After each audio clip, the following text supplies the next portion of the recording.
जैसे कि हम देख सकते हैं यहाँ पर नेपियर बोन्स का आविष्कार स्कॉटलैंड के एक गणितज्ञ जॉन नेपियर ने किया था। ठीक है, जॉन नेपियर ने किया था। इसके आविष्कार होने से गुणा करने की क्रिया में काफी आसानी हुई। नेपियर बोन के आविष्कार से क्या फायदा मिला कि गुणा जो हम लोग करते थे उसमें काफी ज्यादा आसानी मिल गई, क्योंकि ये कुछ ऐसी संरचना थी जिसकी मदद से गुणा का काम बहुत ही तेजी से हो जाया करता था। ठीक है, नेपियर बोन्स में 10 पट्टियां होती थी जिन पर क्रमशः 0 से 9 तक पहाड़े अंकित होते थे। तो बात को ध्यान रखिएगा, नेपियर बोन किस काम में आता था? तो गुणा करने के काम में आता था। दूसरी चीज, इसके अंदर 10 पट्टियां होती थी और उन पट्टियों पर 0 से लेकर 9 तक पहाड़े अंकित होते थे। तीसरी बात अगर हम करें तो नेपियर बोन जो है, नेपियर बोन को स्कॉटलैंड के एक गणितज्ञ जॉन नेपियर ने आविष्कार उसका किया था। तो ये हो गया नेपियर बोन के बारे में। चलिए अब हम जानेंगे कि नेपियर बोन का यूज करके किस प्रकार से गुणा का काम किया जाता था। ठीक है, चलिए अब आप देख सकते हैं कि यहाँ पर नेपियर बोन है जिसके अंदर टोटल 10 पट्टियां लगी हुई हैं। यहाँ पर आप देखें तो 1 से लेकर 0 तक यानी कि 10 तक पट्टियां लगी हुई हैं और इन पट्टियों पर पहाड़े अंकित हैं। जैसे ये अगर आप देखो तो ये पूरा 2 का पहाड़ा यहाँ पर अंकित है, इसके ऊपर 4 का पहाड़ा है। तो इस प्रकार से इसके ऊपर क्या होते थे कि पहाड़े लिखे हुआ करते थे। अगर हम बात करें कि इससे कैलकुलेशन कैसे आसान होता था, तो मान के चलो कि हम इसमें से 5 और 6 का ये 2 बोन्स निकाल लेते हैं। ये अलग अलग रहते थे, एक में नहीं होते थे, ये बोन अलग अलग होते थे। तो 5 और 6 का बोन्स निकालकर हम यहां रख देते हैं और उसी प्रकार से यहां पर हम एक और बोन रख दे रहे हैं। किसका? तो यहां पर हमने रख दिया 6 का। आप किसी का भी मान सकते हो, आप जरूरी नहीं है कि 5 और 6 का ही रखो, आप 5 और 8 का भी रख सकते हो। तो चलो मैं 5 और 8 का ही रख रहा हूं। तो 5 और 8 का अगर हम बोन्स बनाएं तो ये हो जाएगा 0 5, 5 का पहाड़ा लिखना है इस पे। अब मान लो ये कितना है, ये 1 पर है, ये 2 पर है, ये 3 पर है, ये 4 पर है, इस तरह से। ठीक है, तो 9 तक है। कुछ इसी प्रकार का संरचना आपको इधर देखने को मिल रही होगी, यहां पर आप चेक कर सकते हैं। अब मान लीजिए कि 58, ये टोटल कितना होगा 58, और 58 में मान के चलिए कि मुझे 8 से मल्टीप्लाई करना है, तो मेरा आंसर क्या होगा? तो हम इन दोनों का 8 वाला उठा लेंगे। तो देखिए मैं यहां रेड कलर से दिखा देता हूं इसको।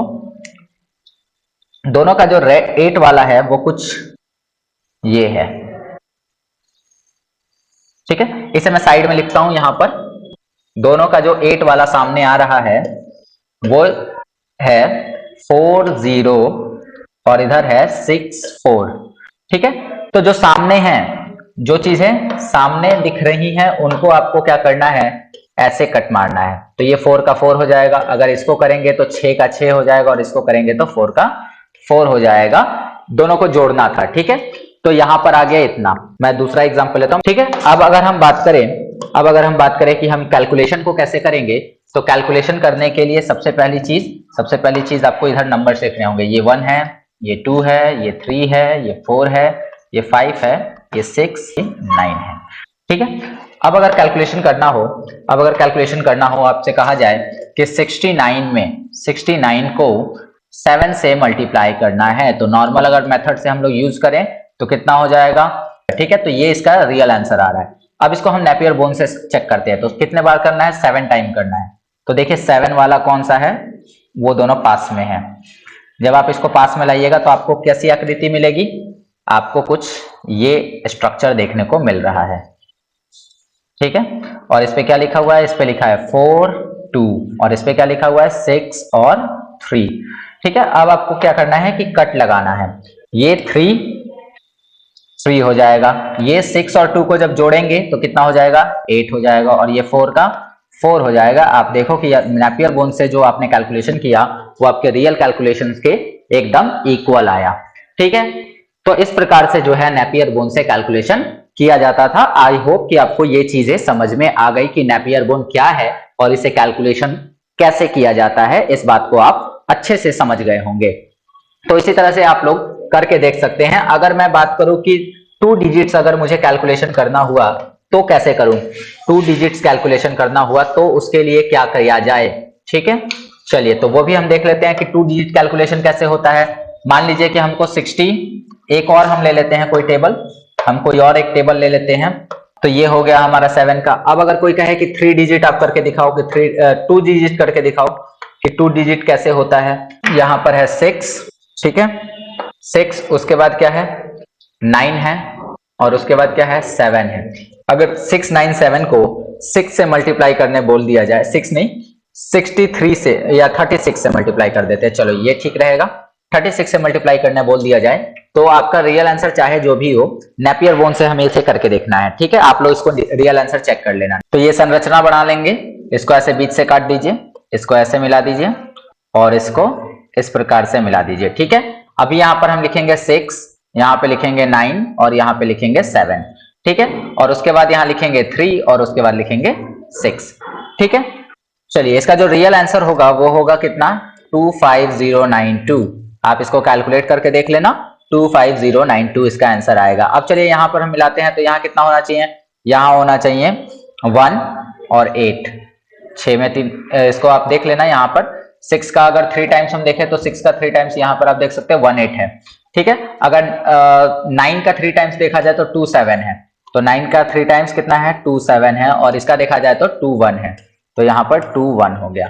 ओके, अब अगर हम बात करें 6 टाइम्स, 6 का 6 टाइम्स देखा जाए तो 6 का 6 टाइम्स ये रहा, 6 का 6 टाइम्स कितना है 3, 6 है, ठीक है।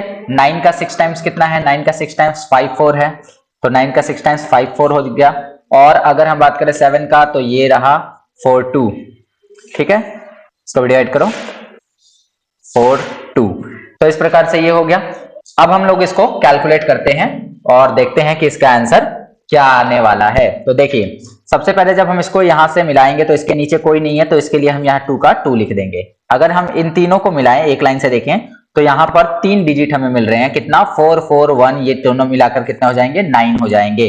तो अगर इसको हम मिलाएं, ये 4 डिजिट यहाँ पर मिल रहे हैं, तो कितना हो गया 6 और 5 11, 11 और 7 18, और 2 20 का 0 हो जाएगा, हासिल 2 चला जाएगा यहाँ पे, ठीक है। अब इन तीनों को मिलाया जाए तो कितना हो जाएगा 8, 2 10, 3 13, और 2 15 का 5 हो जाएगा, फिर हासिल आगे 1 चला जाएगा, और 1 हासिल में आ दिया जाए तो 2 आ जाएगा। ये हो गया हमारा 2 डिजिट का आंसर।